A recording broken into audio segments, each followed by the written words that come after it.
Welcome back to the show, everybody. This is the Upper Tier Podcast, the football podcast we bring you each and every week. If you could head over to YouTube and smash that subscribe and bell notification button. As always, we have a special interview tonight, a special show with myself and Marky. And joining us tonight is Danny Pugh, of course, of Man United, Leeds, Preston, Stoke, Sheffield Wednesday, Coventry, Bury, Blackpool, Port Vale, and of course, sometime caretaking as well in Port Vale, and we'll be going through all that good stuff as well. Danny's going to be joining us momentarily. But Mark, how are you, my friend? There. I'm good, cuz I was just saying, I'm glad you said Blackpool there as well, the super seaside, as you know yourself. There you go, absolutely, yeah. This the second time. The second time this week you've mentioned them now. You mentioned them as well for that game at Kenny Dalglish. Just obviously before we came on air, I was telling yourself and Danny that unfortunately Neil Critchley was let go today by Blackpool. So 2 games into the season, can you believe it? 2 defeats, but I thought he would have gotten more time to be able to do something, turn things around or whatever. But yeah, a former Irish international could be coming in as an assistant coach and as interim, and Andy Keogh as well. So be interesting to see what happens there. Absolutely. Well, joining us back in again, Danny, how are you, my friend? Yeah, very well, thank you. Sorry, a bit of technical problems there. I think I just dropped out, but yeah. It's all right. It's always the way. Not a bother at all. Blame it on us, Danny. It's all good. We take the heat on those things. So, where do we begin? Danny, bring us back to Man United. Bring us back to the academy and how that all came about and what it was like in there and the pressure cooker of being in the Manchester United academy. Yeah, it just seems a lifetime ago for me, to be honest. I was there from 10 years old, just obviously scouted from a local team. So I was there from obviously my first memories of football have really been brought around the cliff, Littleton Road, the training ground there, and just progressing through the age groups really. There was never, you talk about the pressure cooker, but there was never any pressure at that stage or even coming through. It's kind of, you were there for the enjoyment, you were there, the coach was brilliant, it was quite a relaxed atmosphere, but they still managed to get the best out of the players. And it was just unbelievable coaching, unbelievable players around you from a very young age, and just allowed you in a really relaxed environment just to develop as a player, develop as a person, and just get those, I think, the foundations that I've taken with me throughout my career instilled in you from a very young age. Really. And were you a United fan growing up, Danny? Was that the dream when obviously you signed when you were 10 or you went to the academy? But was that the dream? That's a tough question early on in this, to be honest. Very hard. Listen, you're amongst friends, Danny. You can tell the truth. He preempted me there, Danny. I was going to say, how did the grandfather take to the news of going to Man United's academy? Well, yeah, you've got me there. Yeah, my grandfather was a big City fan. So I was obviously brought up in a City household. My dad wasn't a massive, probably a football, he's a sports person, but not maybe a massive football person. And my grandfather, Manchester City. So that, yeah, he didn't take it too well, although he was fully supportive once I got in there. Happy days. I'd say, Danny, it was a case of sitting you down and he put Jimmy Grimble on the TV and gave you a few biscuits and a cup of tea and said, "Are you sure you're doing the right thing here, kid?" I wish that was well before Jimmy Grimble, to be honest. I'm a lot older than that. Absolutely. Well, and Danny, like in the youth setup at the time at the Cliff, obviously you had Nobby Stiles and all knocking around and stuff like that. For a young lad, when you became like a youth team player, what was it like to have all these kind of massive figures? Obviously Nobby win the European Cup and the World Cup, but to have these figures around the training ground and stuff like that, must have been a big influence on yourself.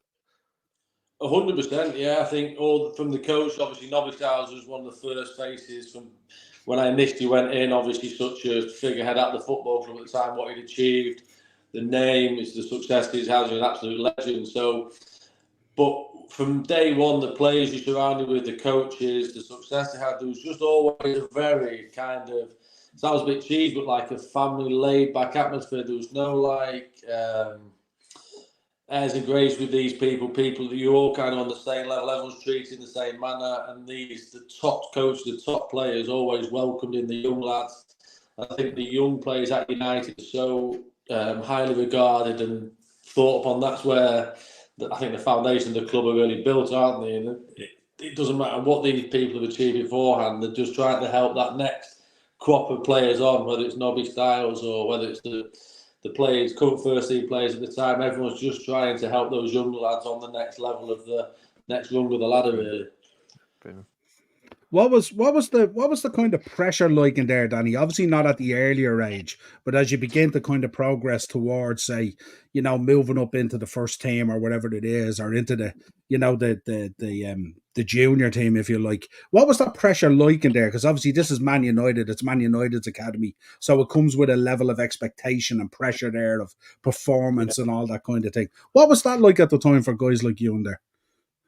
I think from a young age, you're aware that you're kind of there to be shot at every game you're playing against. Every team wants to beat you. You have to be at your best every time you train, every time you're playing games. You like the scout. Obviously, you're playing for Man United. You're the scout. Everyone wants to beat you. Then within the group, we were under 17s. We had an under 17 team, under 19s, reserve team, and then onto the first team at that time.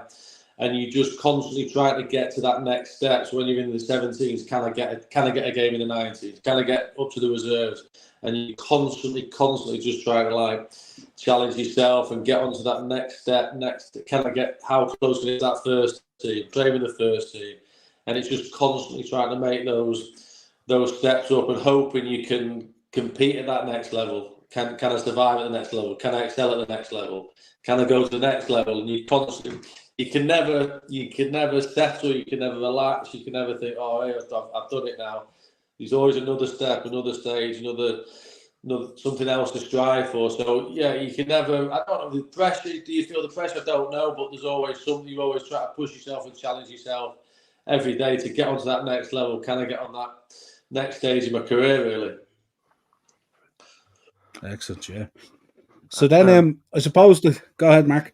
No, I was just going to say, and Danny, was there any of the senior players at the time put their arm around you and took you under their wing, so to speak?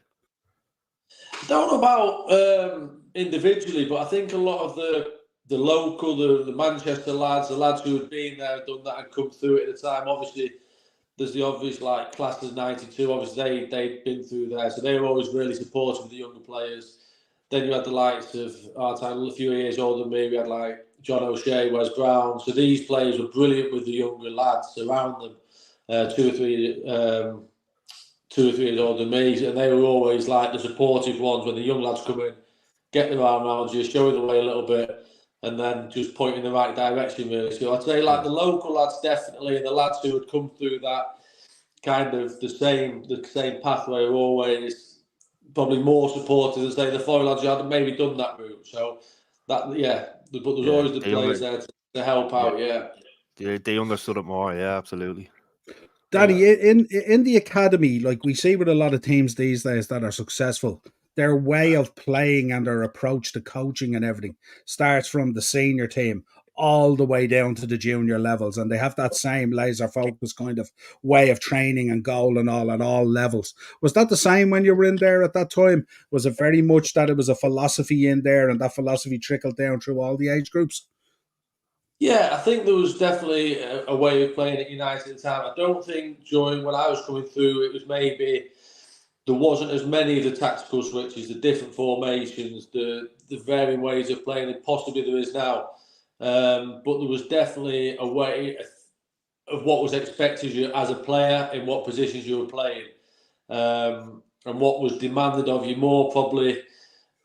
At the time, maybe you don't say in and out of possession, you knew exactly what was expected of you all the time. Was it as tactical then as it is now? Probably wasn't.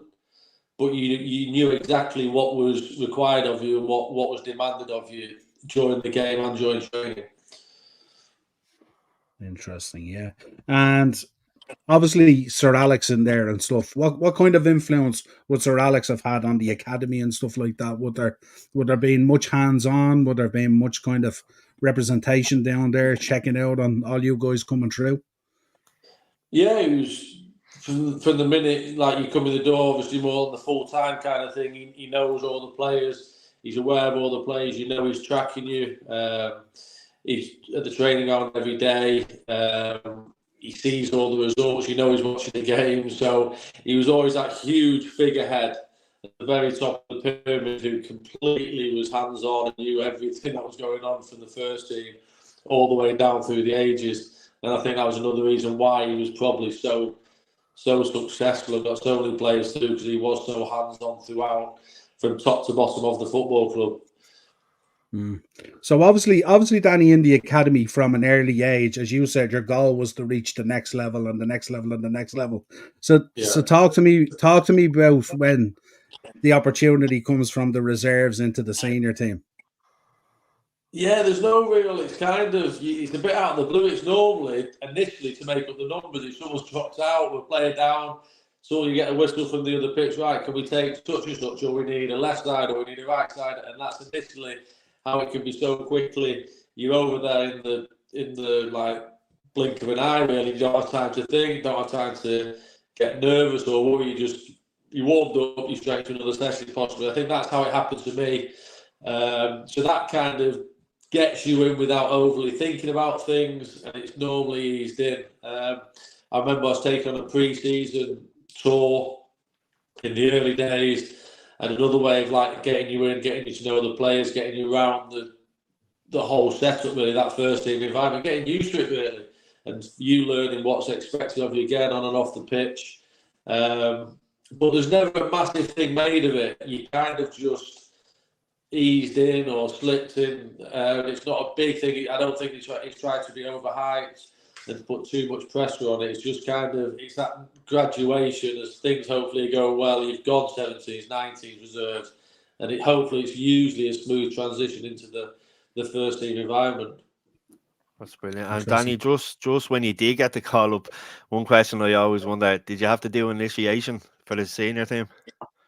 We used to have to do, as a group, so when we came in as full time, which was the most terrifying probably experience of your life. So you've just left school, you've come into the full time environment. I don't think it's done these days, to be honest, with like probably player care and this kind of thing.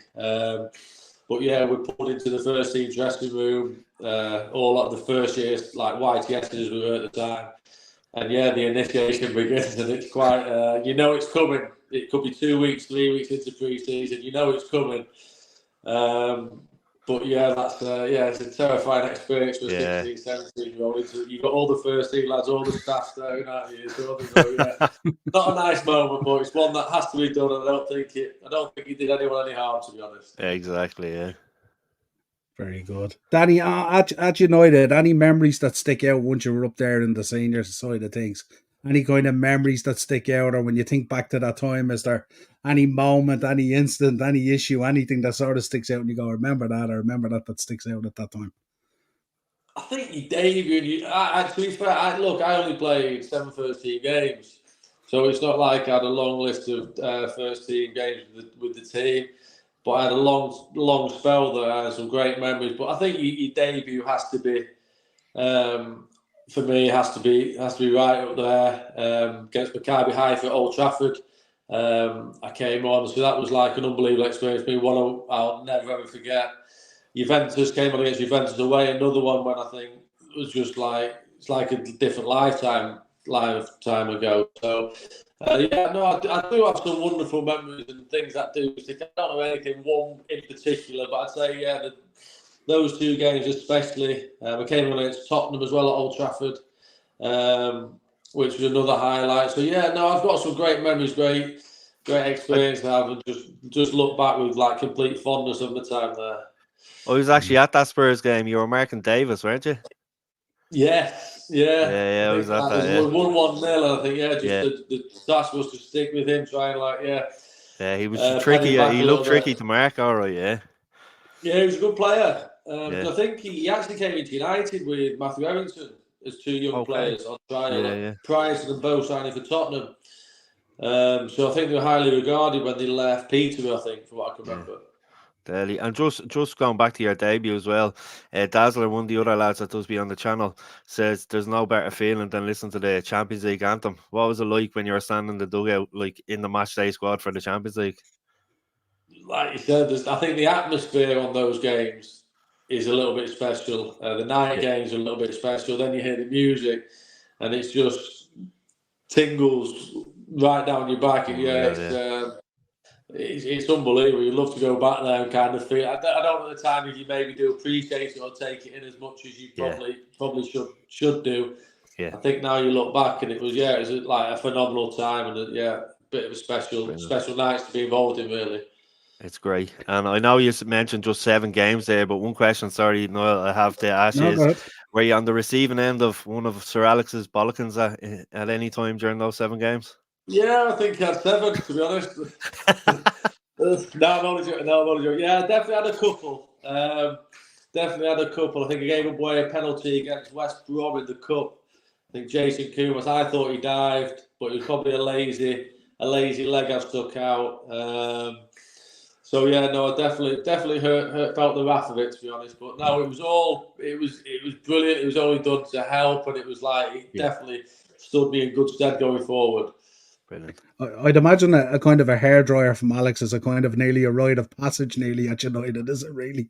Yeah, tick it off the list. I've done it. I've completed that one. Absolutely. Yeah, you'd be disappointed if you didn't get one.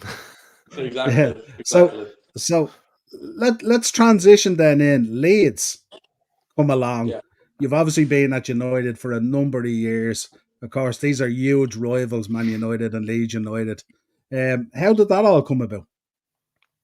It was a strange one, really. I'd heard I had a year left on my contract at United, and I'd heard a little rumour that there'd been interest or something along the lines. I was actually sat at home, and I'd seen on Sky Sports News that I was having a medical at Leeds, which was not true at all. I had nothing official. I hadn't genuinely spoken to anyone. I'd seen that from. I rang my agent thinking, what's going on there? So that was the first official kind of talk I'd heard. So that was quite. So in the end, I'd gone in and I spoke to the manager. He said, "Yeah, there's been interest." It was a time when Alan Smith was leaving Leeds to come to United. Leeds had just been relegated into the Championship. It was either me going to Leeds or a bag of balls as the mate way. So they sent me instead just to kind of balance it up a little bit. So it worked out. It worked out quite well. It helped me in a different division. I know the massive rival there,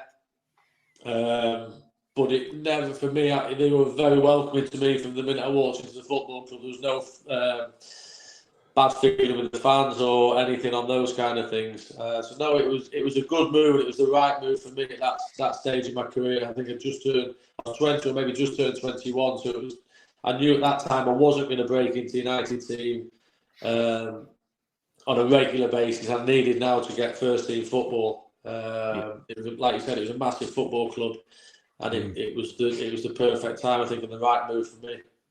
And they still had massive players there as well, Danny. Neil Sullivan was still there. Gary Kelly, obviously, who's very close to our hearts, been a Republic of Ireland international and stuff. Yeah. So it wasn't as if you might have been dropping down a league, but wasn't this the quality around you was kind of dropping as well, No, they had a huge playoff, so they got rid of a lot of players. I think the wage bill was massive at the time. Yeah. But they kept a few of, like you said, Gary Kelly, who was absolutely unbelievable. He was another one with the younger players.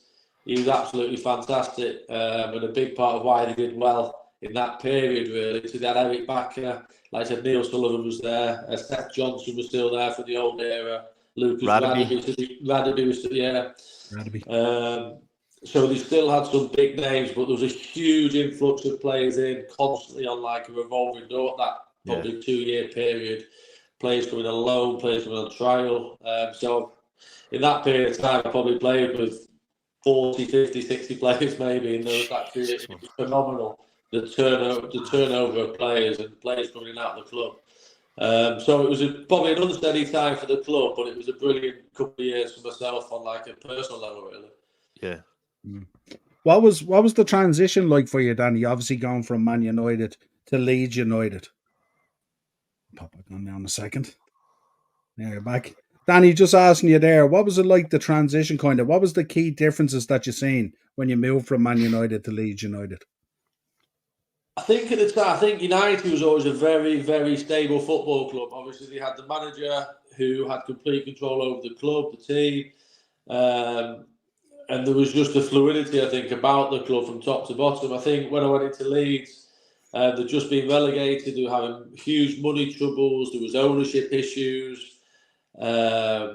there was a bit of unease with the fans. So it was probably an unstable time for the football club at that period of time. So, but as a player, you kind of detach from that, and your sole focus as a group is to try and get success for the club, and it's kind of you get that. You get that buy, you get the right group of players, you get that buying, that togetherness, and you kind of leave the off-field stuff, and hopefully you can get a good group together, which we did. And we assembled, or the manager assembled a good group of players who had a good spirit, a collective spirit. And the second year there, they were lucky to miss out getting promoted. So yeah, no, it was like I said, ownership issues, off-field problems, and that lack of stability. But still a massive football club with a massive fan base. They had huge away support, especially was unbelievable, even the Championship. So you knew the size and the stature of the football club. And they were just so desperate to get back into the Premier League where I think they do belong. Yeah, it shows how strong the Championship is, that it took Leeds as a club the size they were so long to get back in there as well. No one would have ever expected that. So, yeah, absolutely crazy. Then from Leeds, who would have been the key guys you would have been playing with there in Leeds over that time? You mentioned nearly 50 players. So who would be the kind of household names? Yeah, so trying to think. So obviously Gary Kelly was the right back, Neil Sullivan goal. We had players like Sean Derry, centre midfield. We had loads of strikers. We had David Healy, Robbie Blake, Rob Hunt, Richie Creswell, Michael Ricketts came, Nathan Blake came. Eddie Lewis came, the American winger. Matt Kilgallen, who had a really good career. So Paul Butler, Sean Gregan, Jermaine Mack. There was players and but at that period of time, really good. I'd say top end Championship players who a lot of played in the Premier League.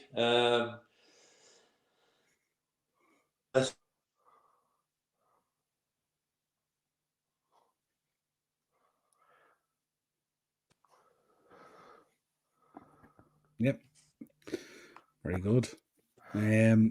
So talk to us then about the move to Preston North End. How did that come about? Yeah, so I played in the second season. We'd signed obviously quite a few new players. We changed the formation a bit, and I found myself out of the team the back half of the season. Didn't play as much in the second season. And again, my contract was coming to an end. New manager's just got into Preston and inquired, and it just seemed the right thing to do. I was desperate to play. I felt like I maybe started a little bit later because I'd not played many games as a very young player, and I was just desperate to play 13 games. If I didn't think at the time at Leeds I was going to, maybe if it wasn't in the first thoughts of the manager, I wanted to go and play. Preston had always been there and thereabouts in the Championships at that stage, and missed out on the playoffs a couple of times. And it seemed a good fit. It was close enough to home where I thought I could commute it, and I thought they had a good chance of challenging for that top end of the league. So it happened quite quickly. I spoke to the manager, and it happened in the summer where I moved on, and had about 18 months I think there. It was Phil Brown was in charge, Danny, was it? No, it was Paul Simpson. Paul Simpson, right? Yeah. Paul Simpson was the manager when I went. He'd just gone in. I think he'd just gone in that summer. Yeah, Billy Davies had just left, if I can remember correctly. He just left and went to Derby. Yeah, Paul Simpson came in. Yeah. Interesting. So, So then we have to move on to, I know Marky's been waiting for this, but we got to get on to Stoke, and we got to talk about that FA Cup final and everything and all, and your time at Stoke. So talk to us about your time at Stoke.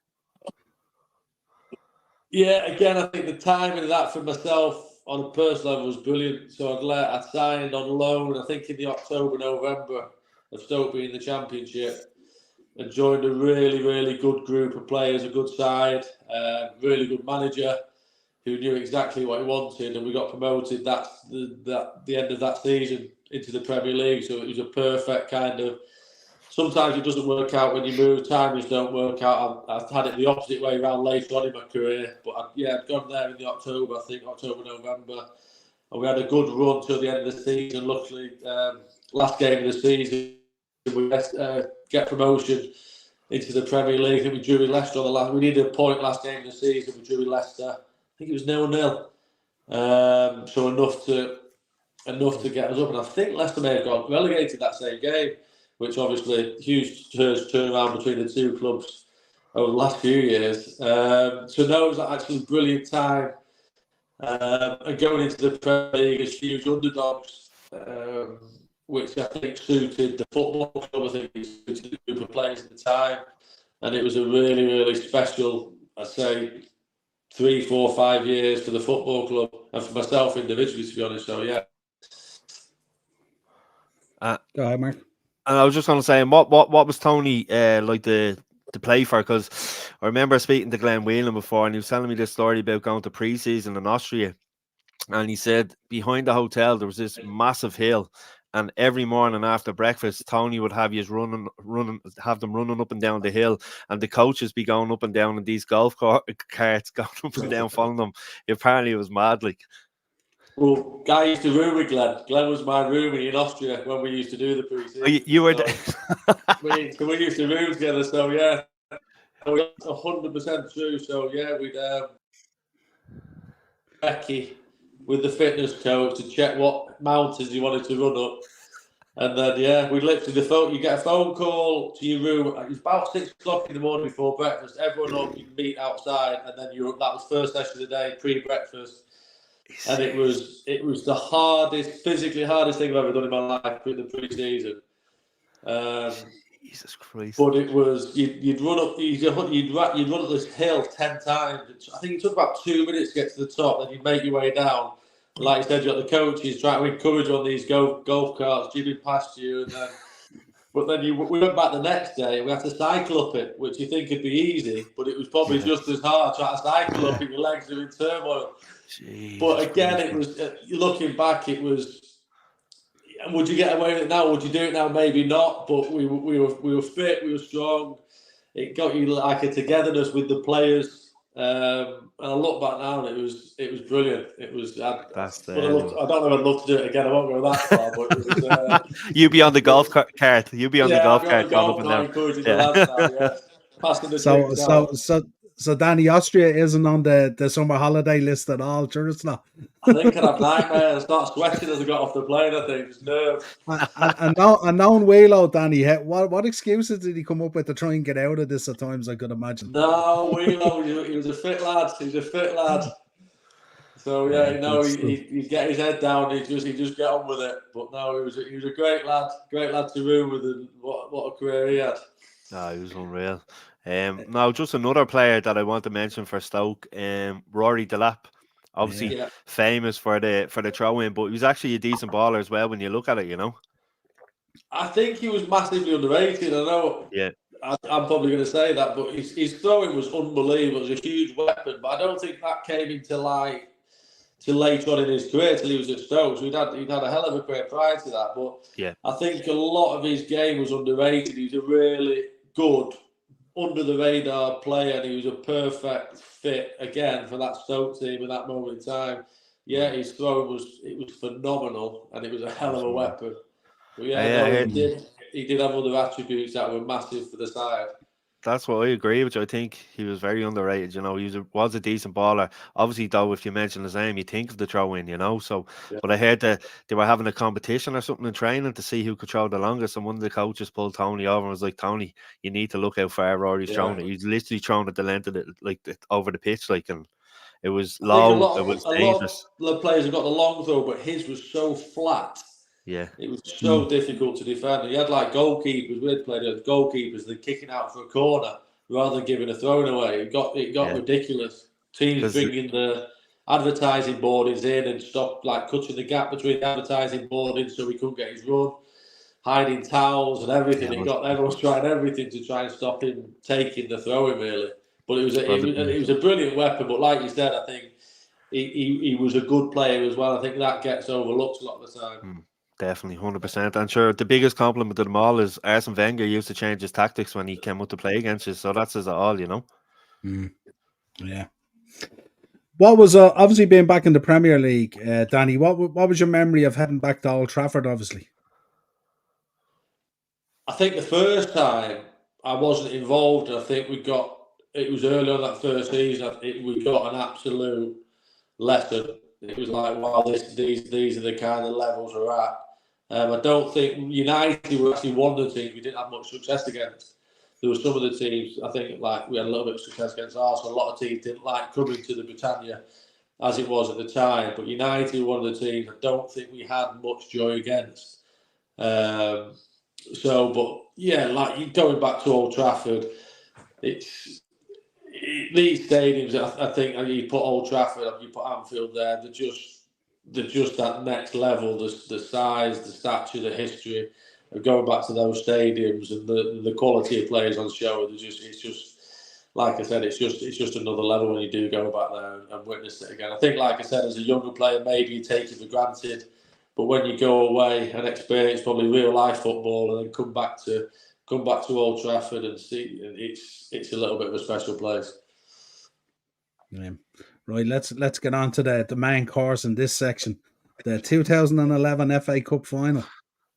Talk to us about the route to the final, if you like, first. What's your kind of memories from some of those games?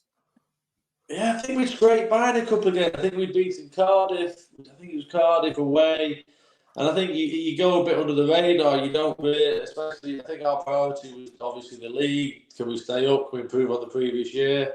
And that's, I think, the main focus. And initially, you don't really even think about the final, the semi-final.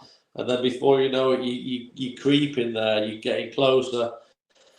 And then, we got bolted in the semi-final at Wembley, which was kind of unbelievable for us, we thought. But then to get bolted, you think we've got a chance here. Obviously, decent side, but we're not playing a United, a Chelsea, and Arsenal. So we've got an opportunity here. And everything on the day of the semi-final just went absolutely perfect.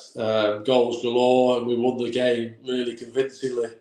And then, obviously, to bounce into a FA Cup final was an unbelievable. My biggest memory of it was pulling up into the bus outside before you go under the stadium, and just the fans, the red and white of the Stoke fans, the noise of the fans was just phenomenal, and like again, an unbelievable experience and something amazing to be part of. And Danny, the one thing I want to know personally is, obviously you be the same as a football fan growing up. We used to watch the FA Cup final from Football Focus. They'd be showing you the lads having breakfast, in the hotel, the helicopter following the bus, and then the players getting there. But from a player's point of view, what was the build-up like the week leading up to it? Did Tony try to do anything different to keep you away from the press, or, to obviously keep your minds fully focused on the match itself, Yeah, I think it's hard because there is more press. There is more. You have got the more duties like that. You're getting your message for your suits, which is another, like, the little things that you can't avoid doing. Yeah. But they do add to the tension, that hype of the game. So I think as a football club, and the manager was quite understated, and everything was trying to be kept as normal as possible, as low key as possible. Obviously, there's the other things where there's a little bit more media, a little bit more attention on the football club. Going in again as massive underdogs, you try and stay, and you want to play that card. You want to stay under the radar, keep things as normal as possible. But then you're in the nice hotels. You're in a nice hotel that we normally stay in. You've got the police escort. You got a couple of coaches. So it's hard to not get carried away in that razzmatazz, I suppose, of the FA Cup. But I don't think it distracted us as a team. I don't think it distracted us as a club. It was just disappointing on the day. It wasn't a very good game. I don't think City were very good. I don't think we played very well, or to how as well we thought we could. We had a few injuries. So that was disappointing to lose and not probably to perform as well as we can. But it was an unbelievable achievement, I think, to get there and to play a small part. Where's the suit, Danny? Where's the suit hanging? You know what? I think it's in the loft. I've still got it. I think I'm the 38 brother hours. of I still work for a couple of weddings every now and then. Just it's a bit baggy now. 38 regular. 38 regular. And I suppose you were probably happy they stopped doing the singles. Remember, all the teams had to release a song. Oh, yeah. You say you were That's a real delighted that you disaster, didn't that have to one. do that. We were only Definitely talking not on for a me. podcast a few weeks ago how much we missed those songs and all now. And that whole build-up that it should be a whole day thing. Yeah, It's nearly 100%. become now just like a kind of a, like a 3 or a 4 hour event now, rather than it used to be a whole family, a whole day thing. Like you'd see the guys having their breakfast, they'd be going on their morning walk, as Mark said, following the buses all the way, and the fans and all the fan interviews and the fan zones and all that kind of stuff. Now it's kind of Premier League's got the Premier League, so I think don't think that's taken a little bit away from it. There's so much more football than telly now, isn't it, to what there was. It is a shame. That was a great day watching all that. Well, I still go back to "Come On You Reds" from '94. Anytime I listen to it here all the time. Stick it on. It's Mark's ringtone on his phone. That's it. What was the feeling? Obviously, we know what the feeling was like. Obviously, going back in, not winning it. What was that feeling like, kind of on the pitch, and when you got back into the dressing room? What did the gaffer say to you all, and what was the general feeling at that stage? Obviously there's a huge disappointment. You've lost, probably. There's a huge chance for us to maybe really make some history, create history for the football club. I think the biggest worry was we were playing them again on the Tuesday in the league. So we were in Wembley. We were playing them at the Etihad. I'm sure it was a Tuesday. So they turned up with the full team that day and gave us a real lesson. So I think. Yeah, that was the biggest worry was we were playing them again, but no, huge disappointment that we couldn't upset the book and kind of really create history by winning the game. But it wasn't to be. But yeah, like I said, that's football.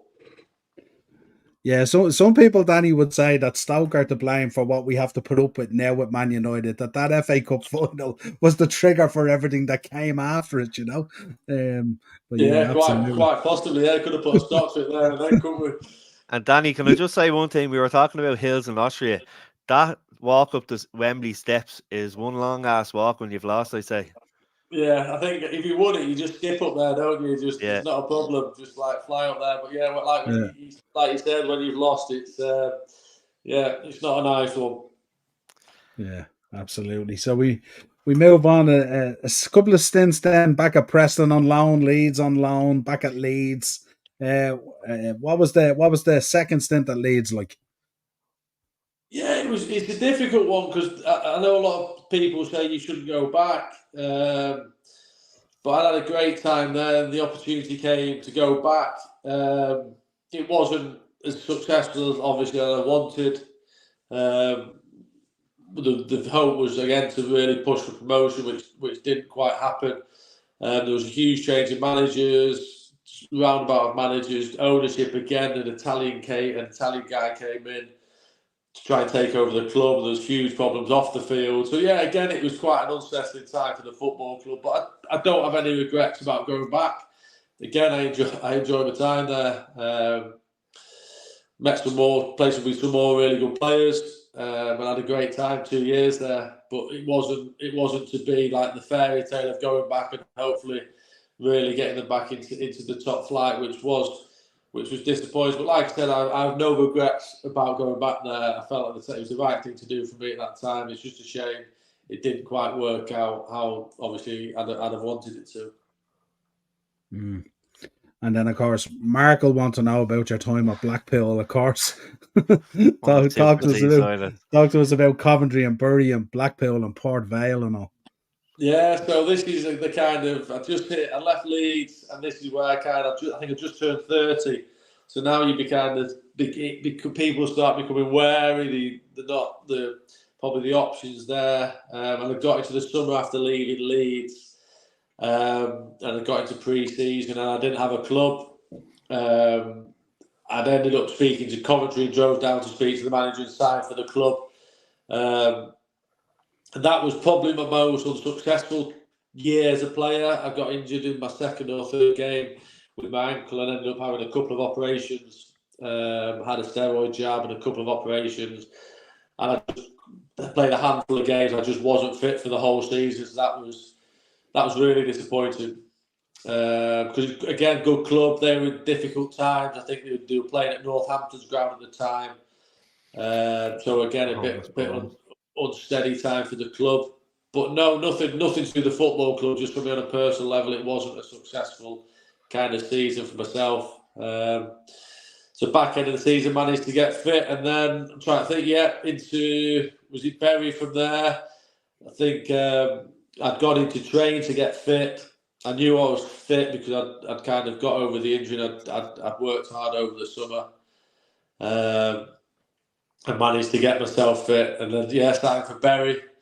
Had a year there, and then that was left Bury in the summer, and then signed to. I drove to Scotland. I spoke to the Blackpool manager Gary Bowyer over the summer, and he said, "Would I be willing to go to Scotland to prove my fitness?" They were currently in pre-season at St Andrews. So I drove down to St Andrews and trained with them, and ended up signing for Blackpool. And didn't Gary make you a captain straight away, Danny?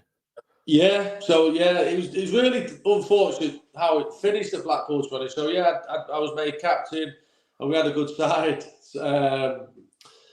We had some good players, and we were doing okay. And then it was just in the January transfer window. A friend of mine was the manager of Port Vale.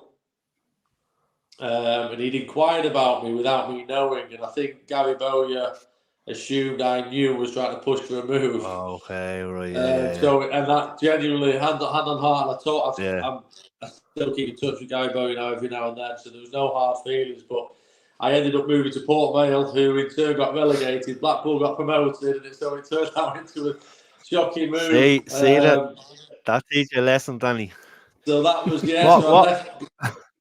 But it was a misunderstanding at the time. But I have no regrets. I went to Port Vale and I had we got relegated that year, but I enjoyed my time there in the end and stayed there for a few years. I ended up finishing my career there, getting on the coaching staff and things. So it actually, in long term, it was fine, worked out well. But it was just unfortunate the Blackpool thing didn't probably last a little bit longer. Were you there long enough to have a good night out in one of Oyster's nightclubs around the town?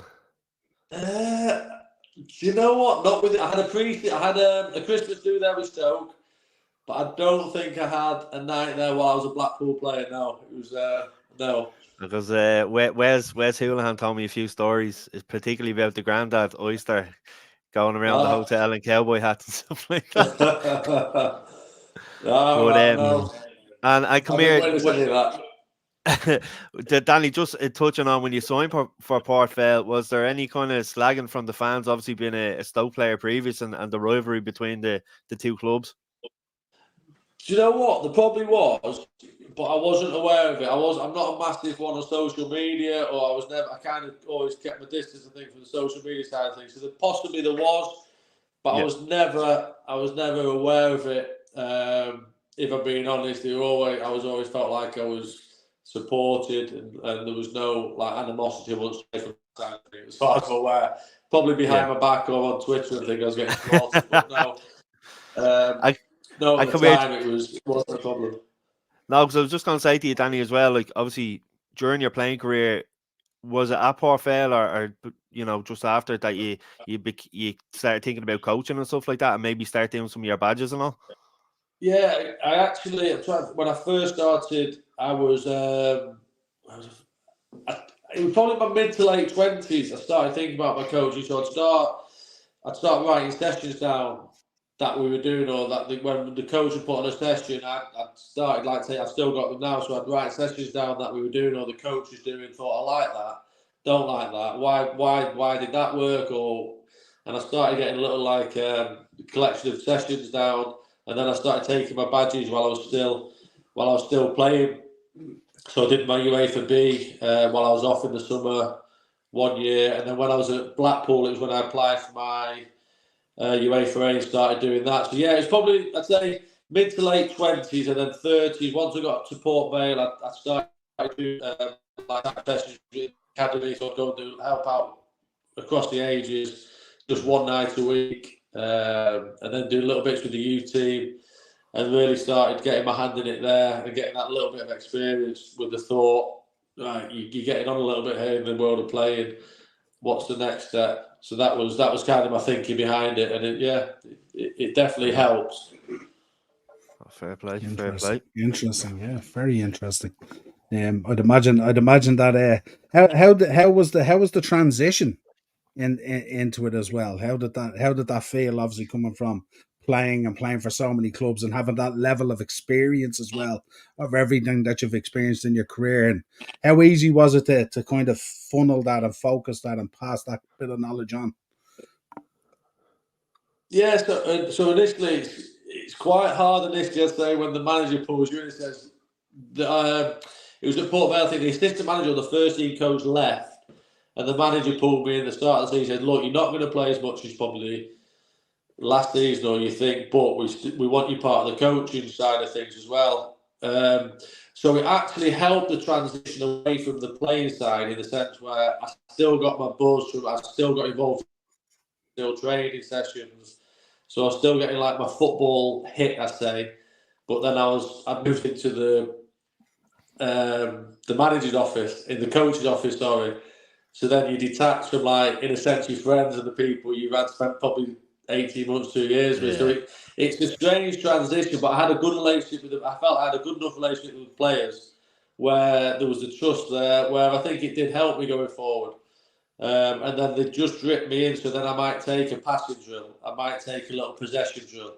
I might take the players who hadn't played that weekend. So it's just kind of getting a little taste and those little bits of experience. And building a relationship with the players, that trust element that you are on the coaching side, but if you still talk, I'm still there to give them advice, still try to help. We both kind of want the same things, and that's obviously success for them. And I think going forward, it definitely helped me, the relationship I initially had with the players as teammates, and then going in as a coach, and as we progress from there, really. So, yeah. Question for you. Obviously, having so much experience in the academies at Man United and stuff like that, how do you feel about academies these days when you see kind of like, you know, what's going on at Chelsea at the moment and stuff like that? These academy players are kind of being, you know, sold off to the highest bidder because of PSR or FFP and all those kind of things. Whereas normally you would think going into academy, you'd have dreams of making it to the first team and all that kind of stuff. And maybe some way now, the way football has gone, the financials and everything of it now, that's all kind of changing. That now, like, you'll progress through an academy and, you know, you'll become an asset basically that's utilised to kind of circumvent a little PSR and FFP kind of thing. Well, what's your thoughts on your state of play on that at the moment, Danny? How do you feel about that? I think when you look at Chelsea's is obviously like the main is that I think it's tragic when you see what's going on there. Personally, I don't know the ins and outs of the finances of a football club or FFP. To be honest, I won't like to know the insides and outs of all that. But I just think when you're losing players, Gallagher, these kind of people who have, like you said, come through the kind of, like you said, it's as if they're just pieced of meat. There's no like. I think United is the example where I think still the football club, the history of the football club is built on the young players, and for me, I think clubs have to do that. I think they've got to be the foundation of these teams. I think once you lose that, I think you lose a lot of the. I don't know the word. I think you lose that. Identity, nearly that kind of identity. The core of that football club, 100%. I think you do. I think the fans will. I'm not saying you put a team out the youth team or have just youth team. You've got to have them in. But fans relate to those players. Those players, it probably means a bit more to those players to be part of that football club. Yeah, and actually, when you see things at Chelsea, I think it's really, really quite sad. But I think they're maybe a bad example of how a football club should be run at this point in time, but I can say that. Get your thoughts. Yeah, it's horrible to hear of players training on their own and being isolated and excluded and all this kind of stuff. And you've got 40 players. It's virtually impossible to put on a training session. There's so many players there who are unhappy, who aren't going to feature. It must be for the manager. It must be absolutely horrific as well. But I don't know how much say he's got in the comings and goings of those players either. Yeah, no, it was interesting today to hear him on it as well, being very blunt about players, telling them that they won't be getting any minutes basically to move on and stuff like that, and it's extremely tough, I'd imagine, if you're an academy player that's come through with obviously dreams of and you've been around the first team obviously as well and played in it and stuff like that, to be now just a big part discarded. Of it as well. Yeah, absolutely. I can imagine it's probably like working for a company all your life and then the company going bust and you have to start again, kind of thing. It's a tough one, all right. So disheartening. Will we take some questions? We have some questions in here, so. Danny thinks he's gone away with it from us too, but you didn't realise they're all in the comments here for you, Danny. Now, No, don't worry, Danny. This isn't an episode of The Chase or Tipping Point or anything like that. This is all good. No pressure at all here. I will definitely struggle on there. First question is in from Jack, and he asks, who was your toughest opponent you faced or came up against? Yeah, my answer is probably not that glamorous. We played against Ronaldo, who was obviously a hell of a talent.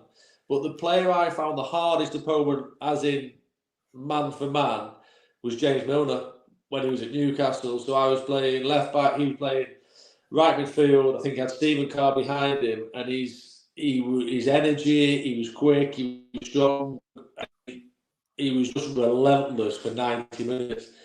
He's maybe not the player people think, but he was a hell of an opposition to play. The one who sticks in my mind was a really, really hard player to play against. Yeah, so he was definitely up there. And he's still going strong. Yeah, absolutely. Yeah, unbelievable. He was brilliant for us. Yeah, what a player. I read a thing there the other day, wasn't it, that James Milner was playing in the Premier League when the manager of Brighton was 5 or something like that. I think the new manager of Brighton, I think he's 31 or 32 or something like that. Yeah, and Milner, he was 5 and Milner was playing in the Premier League or something. Crazy. Well, just goes to show the career. Yeah, he left Leeds. The year I first went to Leeds, he left that season. I'm sure at the end of the year they got relegated. Yeah. He left, so his career is absolutely phenomenal. It's his 23rd consecutive Premier League season this season. That's unbelievable. Phenomenal. Right. And at such a high level as well. Yeah. Such a high level. Yeah. Like he's won it all. Like, you know, and still so down to earth. Yeah, exactly. Daz is in. Who was your favourite team to play against? Oh, it's a tough one. That's good question. This could be because it was a handy 3 points or something like that, isn't it? Yeah, no, I think it's more. I'm not looking at the stadium. I'm thinking of back to.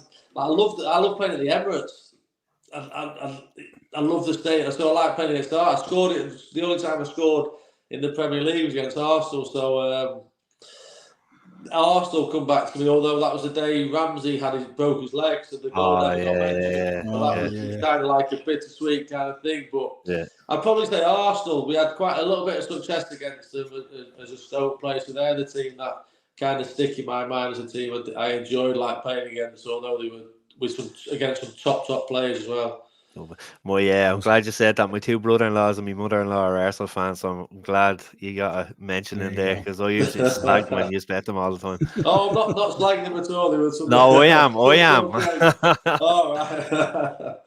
right. Jack's back in, who you can imagine he's a Liverpool fan, but also a big Tranmere fan. Was there ever any interest in Tranmere Rovers in you, or was it ever close or anything like that? Did you ever hear? Tranmere Rovers in me? Yeah. No, not that I know of. I was interim manager of Port Vale. We played against Tranmere, and Tranmere beat us. So that was the only, that's the overriding memory I've got of playing against Tranmere. But no, I don't think they ever had any interest in me as far as I can remember. I wonder, was Mike Dean in the crowd supporting Tranmere that night? It probably was, yeah. up on the railing. Yeah, not that he wants to be seen or anything, you know.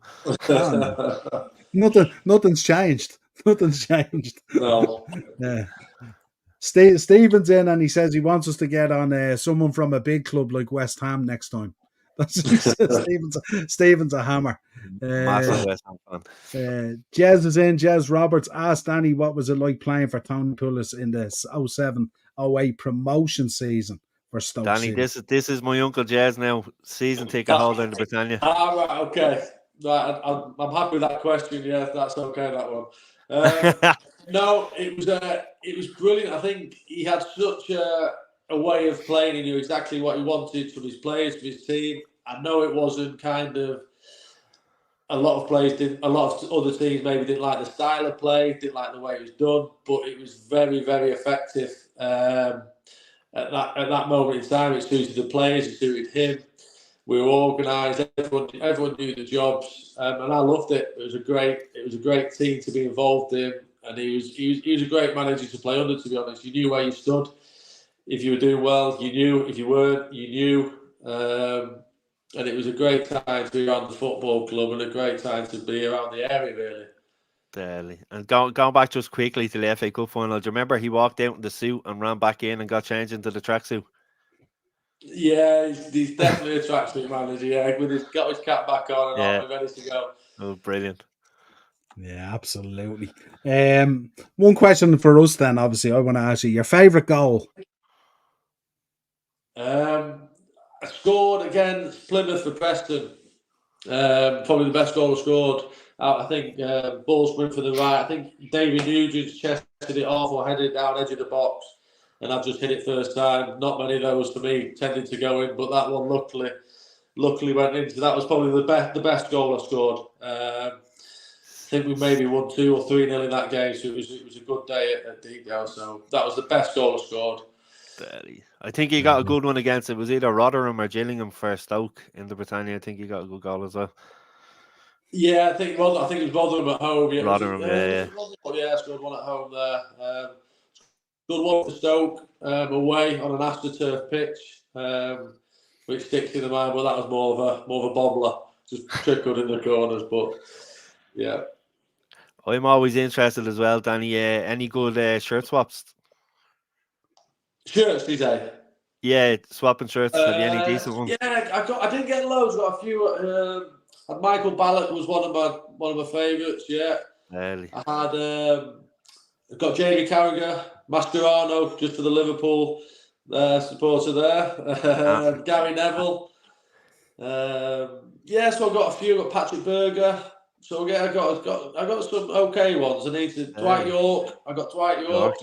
Yeah, when he was playing at Sunderland at the time, but yeah, he was a player I always liked. So yes, Boyle Sport across the jersey. Do you remember that? No.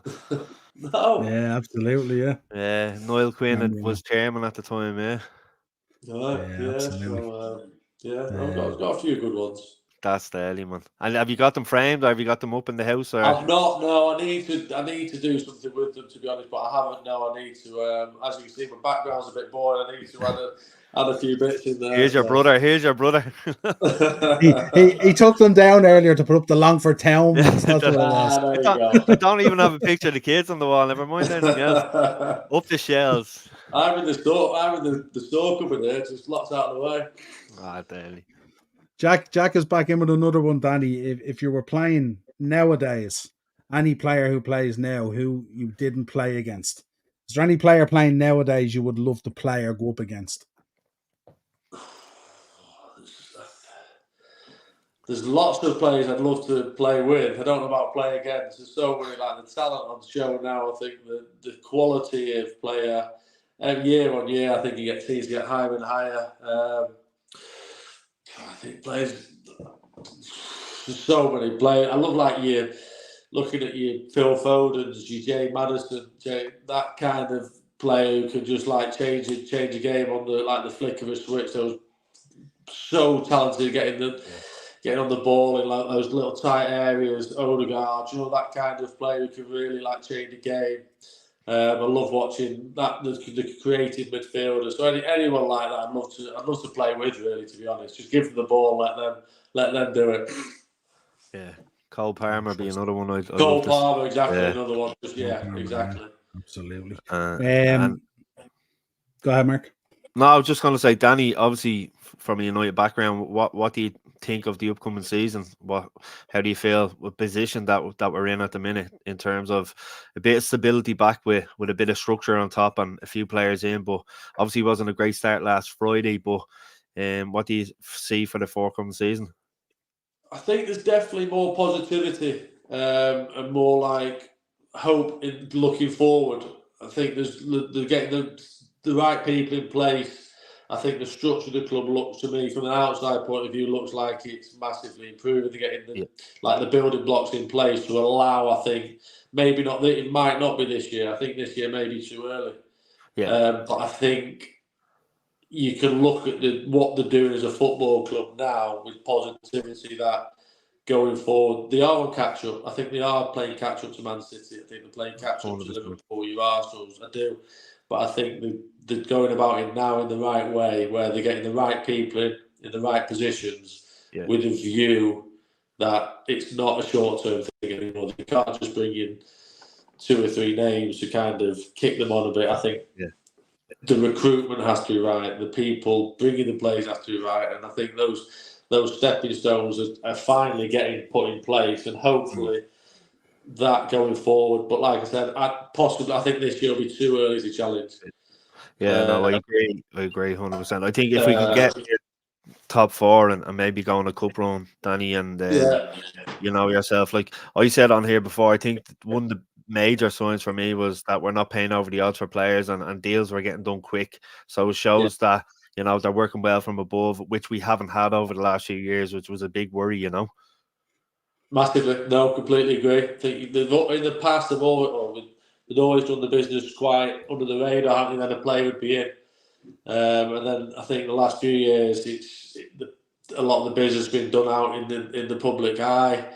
But no, like I said, it's getting done quicker now. Hopefully, they're getting the right players, the right people in, with the view that 2, 3, 4 years down the line they'll be back competing. Fingers crossed. Jez is in again, Danny. Is there any team you would have liked to play for? Do you know what? I'd love to have played abroad. I'd love to have played in a different country abroad. No specific team, but I never got the chance or never got the opportunity really. But playing abroad would be something I'd have loved to have done, which unfortunately I never did. But obviously the obvious ones, love to play one of the top Spanish teams or something like that. But realistically, no. And anywhere abroad, just to maybe try a different culture, different way of playing, different way of coaching. But that wasn't to be, unfortunately. So no specific team. But like I said, I'd like to play maybe in a different country. You did, Danny. You played in Longford there the other month. That was a different country. There you go. Ticked it off. Ticked it off. It's certainly a different culture, that's for sure. No complaints, though. No complaints. Jack's back in again. Any management plans at the moment? What's happening there, or anything going on there? Not at the moment. I've done a little bit of an interim manager at Port Vale. I've come away from it a little bit where I've set up my own coaching business, so I just do like kind of private coaching myself at the moment, which I'm enjoying. I don't know scale-wise where that will go, how big it will go, but I'm enjoying that at the moment. But I'd never say never. I've loved my coaching. I've loved my little bits of management I've done. So nothing in the pipeline at this moment in time, but it's not something I'd completely write off. Awesome. Well, listen, it's been an absolute pleasure. I don't know, Mark, have you any more questions?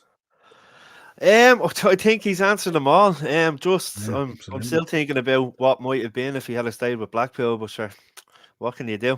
They did all right. They did all right without me, don't you worry. Danny, it's that sea air. When he gets that sea air in him, you know, that's what happens. Believe it or not, I booked today. We're going over next year, so I booked that today. Believe it or not, we're talking about. Well, listen, Danny, it's been an absolute pleasure. Really appreciate you taking the time and come on. It's fascinating when we get you guys on who have such an experience and stuff like that, and to be able to talk about it and stuff. So an absolute pleasure. If you've any socials on there, Danny, around like that, if you want to shout them out or let people know where they can contact you on anything. I'm like I said, I'm not great on the socials, to be honest. I've got Danny Pugh Pro Football Coaching just on Instagram. I need to get a bit more keen with it, to be honest. It's not. But yeah, it's early days, so that's the only thing at this moment in time. But no, thanks for having me on. Love speaking to you both. I know, fair play, Danny. Thanks a million. Hopefully, we look forward to seeing you next season as well, and more Legends games over here as well. Hopefully, come on over next season, Danny. We'll have another point. Brilliant. Absolutely. Sounds good. Look forward to it. Absolute pleasure. So as always, folks, subscribe to the channel, hit the bell notification button, and drop a like on the video.